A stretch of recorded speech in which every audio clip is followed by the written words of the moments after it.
Hello there, just before we get started, I do want to tell you about something that's become a key part of my daily wellness routine, and that is AG1. Making your AG1 couldn't be simpler. You take a scoop of this, you pop it in a shaker, you shake it up, obviously, with some water, and you're good to go. Now, you might be thinking, oh, Simon, this looks very green, and it does look very green. It doesn't taste very green. It's kind of pineapple-y and vanilla-y.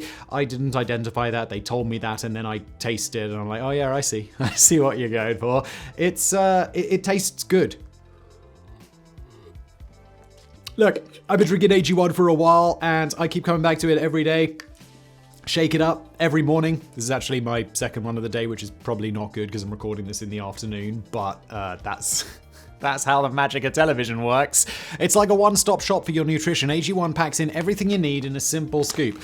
I'm talking vitamins, minerals, probiotics, even immune support. It's like a morning shortcut to a healthier you. And here's the kicker. AG1 is NSF for Sports certified. That's the gold standard. It means you're getting the highest quality ingredients with no compromises. No gluten, no eggs, no sugar added. It's nut-free, it's dairy-free, it's clean, and it works. So if you're looking to simplify your wellness routine, invest in your health, and prioritize your gut health, AG1 is the way to go.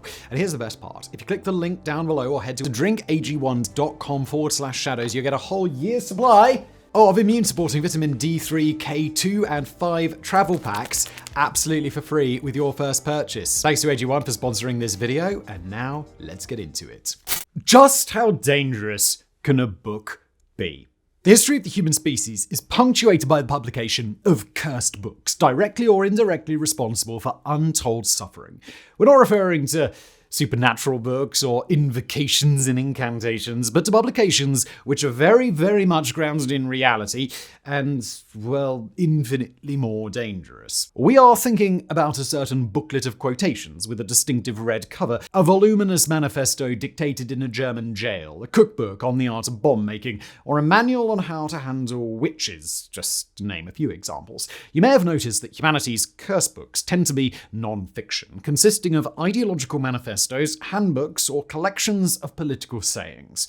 Now, there are exceptions, however. Exceptions like the piece of literary fiction which we're going to analyze today, the infamous science fiction novel The Turner Diaries. Now, The Turner Diaries can be described as a piece of dystopian science fiction, presented as the journal of its protagonist, Earl Turner, bookended with notes compiled by a fictional future historian around the year 2100. A fan of the book may present the plot as follows. Earl and his allies fight an apparently desperate struggle against their enemies, supported by a quasi-totalitarian government. In the end, at the cost of extreme personal sacrifice, Earl Turner and his pals triumph against all odds.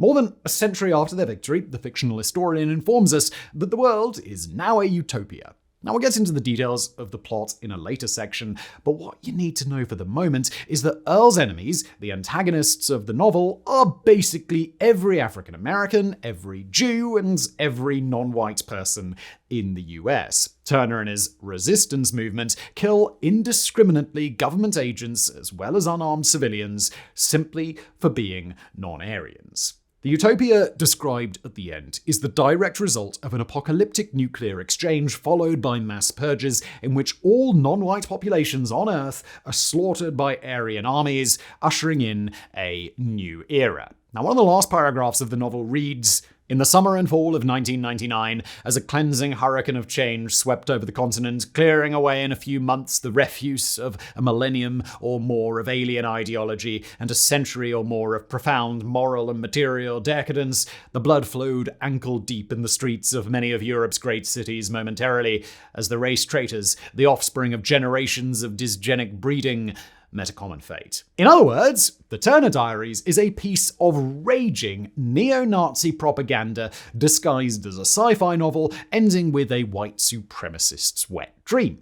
As an FBI analyst put it, it is a Bible of the racist right. The existence of such a book is worrying in itself. But what made it really a cursed book was the influence that it had on real-life far-right extremists and terrorists.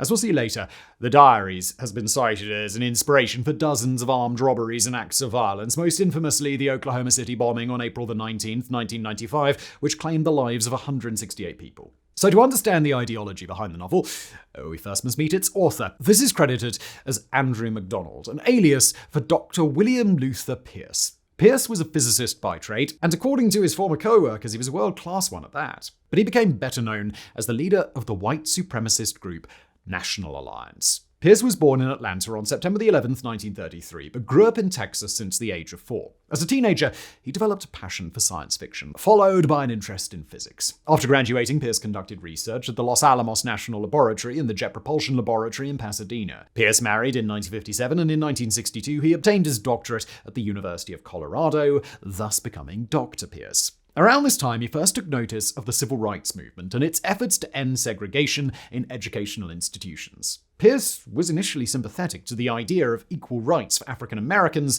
but was wary of the federal government's involvement in the matter. The physicist resisted what he perceived as forced integration imposed from above. Moreover, he was offended by the mainstream media's depiction of segregationists as hateful and ignorant. He grew to believe that this media bias was driven by a cabal of Jews behind the scenes. No points for originality, we suppose.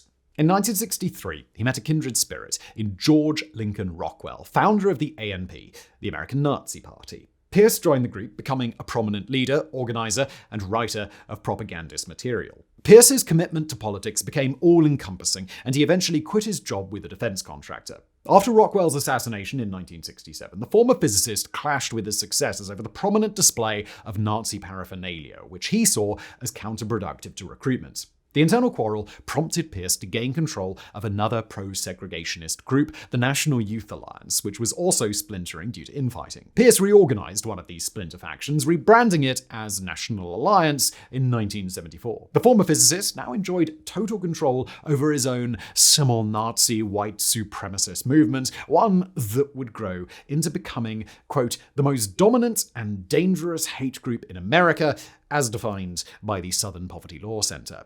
Eventually, in 1974, Pierce founded his own group, the National Alliance, complete with its own periodical called Attack. As a means to attract young readers and boost its circulation, Pierce wrote and published on this paper the first chapter of the Turner Diaries. He continued to grow his organization and especially to disseminate his racist ideology via a number of channels, including the shortwave radio broadcast American Dissident Voices, as well as a publishing house and even a profitable music label, Resistance Records. At its peak, in the early 2000s, the National Alliance counted some 2,500 card-carrying, fee-paying members and had established a collaboration network with other far-right and hate groups in Europe. The growth and stability of the National Alliance, however, was strictly connected to the charisma of its leader. On July 23, 2002, William Luther Pierce died of kidney failure, and the organization entered a period of decline and power struggles amongst its leadership. Not that we're going to complain about that. Now, considering the background of the author, the plot of the Turner Diaries should not really come as a total surprise. The novel opens with a foreword, in which a fictional, future historian introduces the diaries of Earl Turner, a 35-year-old rank-and-file soldier in the Great Revolution, which ushered in the new era. The first in Turner's diary is dated September 16, 1991, thus placing the action 16 years in the future at the time of first publication. The protagonist describes the events around the gun raids, during which the system confiscates all firearms owned by private citizens. The system is basically the US government, described as being manipulated by a Jewish elite who employ African Americans as enforcers for their laws designed to limit the rights and freedoms of white citizens. The system is opposed by the organization, an underground movement performing guerrilla and terrorist actions. To spell it out, in case it's not clear, in Pierce's worldview, the federal government is controlled by Jews, blacks, and their white liberal allies. They are the bad guys oppressing the heroes of the story, Aryan citizens defending their right to bear arms. Earl Turner is already a member of the organization as the story opens. In Chapter 1, we learn how he and his acolytes were able to stash a sizable arsenal of firearms in preparation for reprisal against the system. Pierce gives a minute description of the practical methods used to conceal the guns, protect them from the elements, and retrieve them at the right moments. Now, we'll spare you all of the details, but this is just an example of the several passages of the book which read more like an insurgency handbook rather than a sci-fi novel. In the ensuing chapters, the system implements a series of laws designed to target white citizens in favor of non-whites. In Pierce's view, these reforms seem to legalize acts of violence and sexual assault, as they appear to be being carried out only by ethnic minorities. As Turner summarizes it, Life is uglier and uglier these days, more and more Jewish. In contrast, the organization ramps up its efforts to fight the government. First, they expel from their ranks the talkers, those non-committed members unwilling to take radical action. Next, they fund their activities by committing a series of robberies. In Chapter 2, for example, Turner and his associate Henry decide to rob a liquor store, selecting their target among shop owners who are supporters of the system. Their choice falls upon the liquor store and deli owned by a Jewish businessman, Saul Berman. During their raid, Earl first knocks out an African-American cashier and then Berman himself, but the store owner is not fully out of action and starts screaming, prompting Henry to slit his throat. Turner does admit that he is shaken by the experience, or at least that he was startled by Berman's screams, that is, not by his violent death, an act which yields little more than $1,400. Skipping ahead, Turner and another associate prepare a bombing attack against an FBI building. Once more, we are treated to a step-by-step tutorial on how to mix the fertilizer ammonium nitrate with other ingredients and how to package a high-powered improvised explosive device. The FBI bombing results in more than 700 victims and is followed by more terrorist attacks against the media, government facilities, and law enforcement officers. Showing a great deal of equality, the organization does not discriminate, murdering victims of all ethnicities and descents, including white Americans who support the system. A prominent target eliminated early on is the sheriff of Cook County, Illinois, described as a Shabbos Goy. This term indicates Christians employed by Jews to run errands on their behalf during the Shabbat, but in the context of the novel, it is tinged in a derogatory light, more akin to a collaborationist. As the armed struggle between the system and the organization escalates, Turner distinguishes himself with his leaders. He is initiated into the next level of the organization called the Order, a process which requires him to read a somewhat mysterious book. Its contents are not revealed, but its influence is potent. Turner is imbued with a mystical determination to carry forward the fight against anyone bearing the wrong amount of melanin. To quote, "For the first time, I understand the deepest meaning of what we are doing. Everything that has been and everything that is yet to be depends on us. We are truly the instruments of God in the fulfillment of his grand design."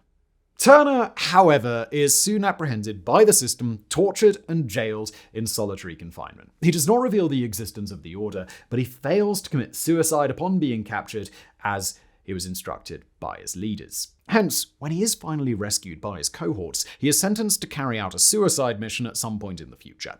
In the meantime, the organization seizes a large territory in California, enacting what is essentially a genocide. Quote, "What a miracle it is to walk streets which only a few weeks ago were filled with non-whites lounging at every street corner and in every doorway, and to see only white faces." End quote. The violence culminates on August 1st, 1993, with the Day of the Rope, the mass lynching by hanging of all white race traitors, anyone who committed the crime of associating themselves, defending, having relationships with, or simply not hating non-whites and Jews. In a matter of hours, tens of thousands of race traitors are hanged from trees and lampposts bearing placards which read, "I betrayed my race," or "I defiled my race." Turner does not participate directly in the hangings, but is assigned to the logistics squads. He comments matter-of-factly, "When the execution squads began running out of rope, we stripped several miles of wire from power poles to use in its place. We also rounded up hundreds of ladders." Having secured the territory in Southern California, the organization launches an all-out attack against the system. The insurgency is now a full-blown second civil war, but with atomic weapons. The supremacists nuke New York. The system retaliates by destroying Los Angeles, and the Soviet Union joins in, and Baltimore and Detroit are obliterated. The war then grinds to a stalemate, prompting the Order to, order a suicide mission against the system's military headquarters. And, they've got just the man for the job. In the last lines of chapter 28, Turner offers his life to his leaders, saying, "Brothers, 2 years ago when I entered your ranks for the first time, I consecrated my life to our order. Now I am ready to meet my obligation fully. I offer you my life. Do you accept it?" And they do. Turner then boards a small plane carrying a nuclear warhead, which is going to crash into the Pentagon. The last entry in Turner's diary is followed by an epilogue, in which we learn that the organization eventually took over the US in January 1999. They then swept into Europe, Africa, and Asia, liberating these continents from all enemies of the Aryan race. One of the last passages reads, It was in the year 1999, according to the chronology of the old era, just 110 years after the birth of the Great One, that the dream of a white world finally became a certainty. And who might that Great One born in 1889 be? Well, a great deal of famous personalities were born in that year. Might Pierce be referring to the cinematic legend Charlie Chaplin? Well, given the context and skincare preferences of the author, this Great One is more likely to be someone who was born just 4 days later, Adolf Hitler. Now, as mentioned earlier, the Turner Diaries first appeared on the pages of Attack, the newsletter, in January 1975. In 1978, Pierce collected all the installments of his work in book format, thus increasing its circulation. The exact number of copies sold or otherwise distributed is unknown, but a 2016 estimate placed it at 250,000. As we'll see later, the Diaries was directly linked to criminal activities and even terrorist attacks, and yet this did not limit its circulation. Actually, quite the opposite. Until January 2021, the novel was available on Amazon, but it was removed following the retailer's ban on products related to the QAnon movement. To clarify, this conspiracy is not related to the Diaries, but there is an ideological overlap between the novel and some theories espoused by QAnon followers. Nonetheless, the novel is not censored in the US, and it can even be downloaded for free from certain websites if you really want to punish your eyes, your brain, and your literary taste. Just make sure you don't take a copy to Canada or Germany, where the text is currently banned. If this type of racially orientated dystopia is your jam, you may also want to check out other novels, which J.M. Berger, fellow associate at the International Center for Counterterrorism, cites as likely sources of inspiration for the Turner Diaries. We start with 1935's A Sojourn in the City of Amalgamation by Jerome B. Holgate. The author critiques miscegenation by imagining a 20th century society in which the white population is forced to breed with grotesquely caricatured blacks. A worthy follow-up is Anticipations of the Future, published in 1860 by Edmund Ruffin, a Virginia plantation owner credited with firing the literal first shot of the Civil War. Writing 1 year before the actual conflict erupted, Ruffin imagines a northern army composed largely of black soldiers invading the southern states and wreaking havoc among white civilians. The most direct influence, however, came from the 1959 novel The John Franklin Letters by an anonymous author. Just like the Diaries, the Letters is set in a not distant future and consists of a first-hand account introduced by a fictional future historian. And just like in the Diaries, the main narrative deals with the takeover of the US by a liberal elite of government bureaucrats opposed by an underground movement of patriots called the Rangers. The Rangers' plans to stockpile weapons, manage secure communications, and launch an uprising are described in minute detail, making the Letters a sort of unofficial handbook for insurgents, another aspect borrowed by Pierce. J.M. Berger lists another potential intriguing influence on Pierce's work, The Spook Who Sat by the Door, a 1969 novel by African-American writer and military veteran Sam Greenlee. It tells the story of Dan Freeman, the first black CIA agent who undergoes spycraft and counterinsurgency training with a hidden agenda. He will quit the agency and use his knowledge to spark an African-American insurgency. Now, there are some striking similarities between Greenlee's and Pierce's novels. Both read like a how-to guide to take on Washington, from organizing robberies to fund the uprising, down to strategic lessons in selection of targets.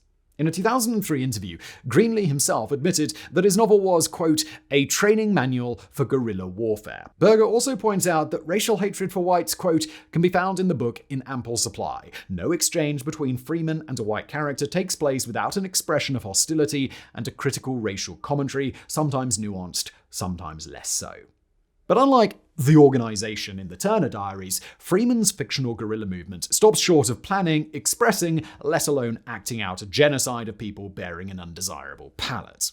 Moreover, Freeman's insurgents target almost exclusively armed combatants. While the Turner Diaries is the best known of Pierce's writings, it's not the only one. In 1989, the author published Hunter, considered by some critics as a prequel to the Diaries. The titular Hunter is Oscar Yeager, a serial-killing lone wolf who targets Jews and African Americans within the government, eventually joining forces with the National League, a white nationalist outfit. In 1991, the National Alliance published another dystopian sci-fi novel, Serpent's Walk, authored by one Randolph D. Calverhall, believed to be a pen name for Pierce himself. The action opens in 2041 and follows the path of Alan Lessing, a non-racist character who gradually embraces a worldwide Nazi conspiracy. None of the books penned by Pierce and the National Alliance will ever garner accolades for their literary prowess. Besides their downright despicable racist ideology, they are universally recognized as sloppily written, lacking in depth, style, originality, and suspense. I mean, they are, after all,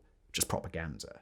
It's a type of propaganda not designed to recruit acolytes to the supremacist cause, mind you. If you make it to the end, you're either preparing a video essay or you are already a white supremacist. It's propaganda designed to motivate those who have already bought into Pierce's genocidal, anti-federal government agenda. And it is also there to provide them guidance and instructions on how to carry out that agenda from the strategic and tactical level. As we already mentioned several times, the Turner Diaries in particular reads as a not-so-thinly disguised spark notes to domestic terrorism. And unfortunately, many readers took it upon themselves to turn those pages into reality. The first documented imitator of the Turner Diaries was Robert J. Matthews, coordinator for the National Alliance in the Pacific Northwest. In 1983, he formed his own splinter group called Silent Brotherhood, but also known as the Order. Ring a bell? When recruiting new members to his order, Matthews would hand out copies of the Diaries, which the group came to refer to as their Bible. On the occasion of recruiting a new member, Matthews told them that the Diaries is what the future will be. You must read it. You must. Matthews' order took a leaf from Turner's organization, robbing banks and counterfeiting money to fund their operations. The order quickly escalated to more serious crimes, committing at least 3 murders. Most notably, the order assassinated radio host Alan Berg on June 8, 1984, targeted on account of him being liberal, outspoken, and Jewish. The crime inspired Eric Bogosian's play Talk Radio, adapted for cinema by Oliver Stone in 1998. The order was eventually infiltrated and dismantled by the FBI, while Matthews was killed on December 8, 1984, following a standoff with federal agents. The fact that Matthews had been inspired by the Turner Diaries was acknowledged by Pierce himself. Bob was obviously very much taken with the Turner Diaries, and it was clear he drew a lot of the elements from the book in the way he did things and the terminology he used, and so on. In 1994, a gang known as the Aryan Republican Army, or ARA, went on a bank robbing spree, apparently also inspired by the Diaries. The group themselves recorded a 2-hour speech on video urging watchers to read Pierce's novel. The ARA's criminal career was cut short in 1997 following a shootout with the Ohio police. In their 3 years in activity, the gang managed to conduct 22 armed robberies, murdering 5 victims. While residing at a Christian Identity compound in Oklahoma, Elohim City, members of the ARA were allegedly contacted by a Gulf War veteran, future terrorist, and fan of the Turner Diaries, Timothy McVeigh. McVeigh first became aware of the novel in the mid-1980s when the book was promoted in a magazine called Soldier of Fortune with the tagline, "What will you do if the government comes for your guns?" The strong pro-gun rhetoric of the Diaries is what most attracted McVeigh. He was not known for embracing a racist or supremacist ideology. He became obsessed with the novel, however, sharing copies with his sister, friends, and after enlisting in the army, with fellow soldiers. After his honorable discharge, between February and April 1993, McVeigh traveled to Waco, Texas, to witness the confrontation between the Branch Davidians and federal agents. The experience strengthened his convictions that gun ownership equated to freedom against a government that he perceived as oppressive. He then took to traveling around the US, setting up stalls at various gun shows, and stacks of Turner Diaries were always on sale at his table. McVeigh, however, is best remembered for what he did on April 19th, 1995. That's when he detonated a bomb next to the Alfred E. Murrah Federal Building in Oklahoma City. The blast killed 168 people, including 19 children. McVeigh was arrested 90 minutes after the bombing, and agents found photocopies of the Turner Diaries in his car. And not just any section of the book, he carried with him the chapter describing the truck bombing of an FBI building. Moreover, the improvised explosive device used by McVeigh was made with ammonium nitrate, another aspect inspired by Pierce's novel. The connection between the book and the terror attack was picked up by the press, sparking new interest in the Diaries. Pierce denied that the book may have inspired the Oklahoma bombing, but he did not refrain from taking advantage of the renewed interest sparked by the tragedy. It was around this time, in fact, that the Turner Diaries was first picked up by a mainstream publisher and sold with the tagline, "Many would like it banned." Now, the Turner Diaries continued to inspire supremacists, conspirators, terrorists, and assorted nutjobs even after the Oklahoma City bombing. On April 12, 1996, Larry Wayne Shoemake shot and killed D.Q. Holyfeld, an African-American citizen, and wounded 10 more. According to Shoemake's wife, he had been radicalized after reading the Diaries. On June 7, 1998, John William King, Lawrence Brewer, and Sean Berry tortured and killed an African-American disabled man, James Byrd. They chained Byrd to their pickup truck and dragged him along the road until he was killed. Before chaining Byrd's legs, one of these murderers said, "We're starting the Turner Diaries early." In April 1999, London was struck by 3 nail bomb attacks, which led to 3 deaths and 140 injured. In May, the Metropolitan Police seized the culprit, 22-year-old David Copeland. He had purposefully targeted areas frequented by London's Black, Asian, and LGBT communities with the intention of starting a race war. It is quite easy to guess his favourite sci-fi book. As Copeland stated to the police, "If you've read the Turner Diaries, you know in the year 2000 there'll be the uprising and all that racial violence on the streets." Worthy of note, Copeland found bomb-making instructions in another infamous cursed tome, The Anarchist Cookbook. The trail of death continued in the 2000s, starting with the activities of German neo-Nazi group National Socialist Underground. The outfit was responsible for multiple bombings, 15 armed robberies, and at least 10 murders. The police found a copy of the Turner Diaries in one of the group's computers and believed it was essential reading for the Underground's members.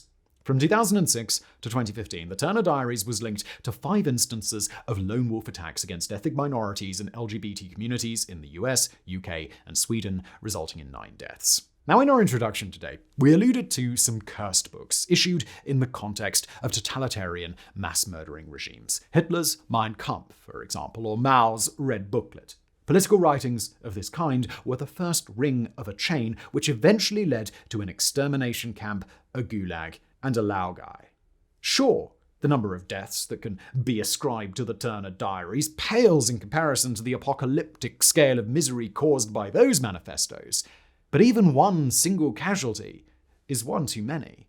What sets the Diaries apart from other extremist literature is its apparent nature as a work of fiction and its inbuilt self-selection mechanism.